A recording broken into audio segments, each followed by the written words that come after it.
Well, number one, the entire bill at $900 billion is much too low. It should be at least double that. So what's in this current bill is good, but it's not enough. Now, what I recognized a couple of weeks ago, that there were no direct payments going out to people in this country, many of whom are in desperate economic shape. As you well know, Wolf, we got a record-breaking level of hunger in America, higher than it's been for a very, very long time. You got millions of people who are facing eviction. They can't afford to pay their rent. They're going deeper into debt. And we're looking at people in the midst of the worst pandemic in 100 years who can't afford to go to the doctor because they don't have enough money.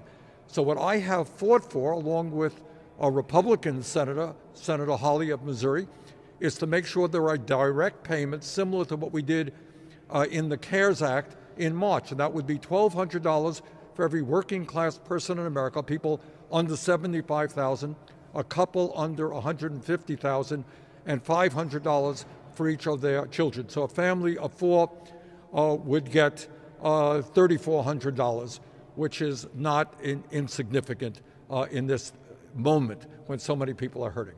Well, I don't want to become overly political here, but it is clear to me that we have a Republican majority here in the Senate who has refused to entertain, and still refuses to entertain, the kind of funding that is needed to provide nutrition, to help people who are being evicted, to make sure that people in this crisis, can you believe it, in the midst of this terrible pandemic, everyone's afraid of getting the virus, and you got 90 million people who are unable to go to the doctor when they get sick.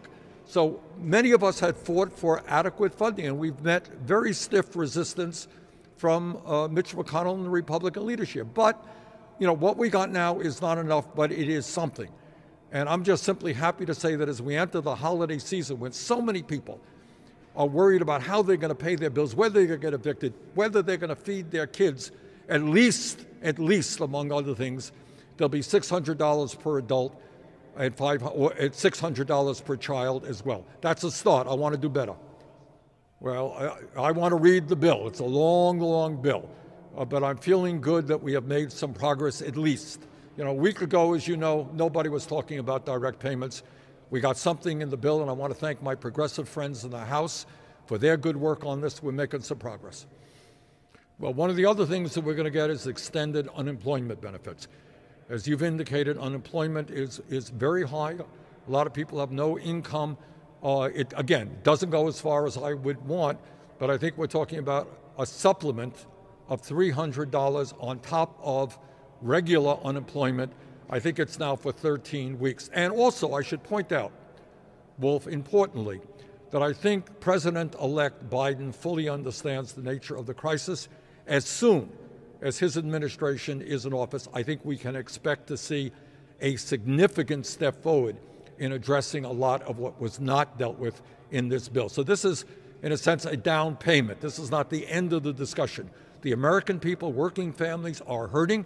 We have got to respond. We're doing something now. We'll do more when Biden takes office. As I've said many times, I don't. The progressive movement in this country, and remember, I was the runner-up to Biden, and we got a few votes. Elizabeth Warren got a few votes. A number of progressives won seats to Congress. And those voices of millions and millions of people deserve representation in the Biden cabinet. And if you're asking me, have I seen that at this point? I haven't. I've seen some really good, very bright, very competent people, and I know many of them.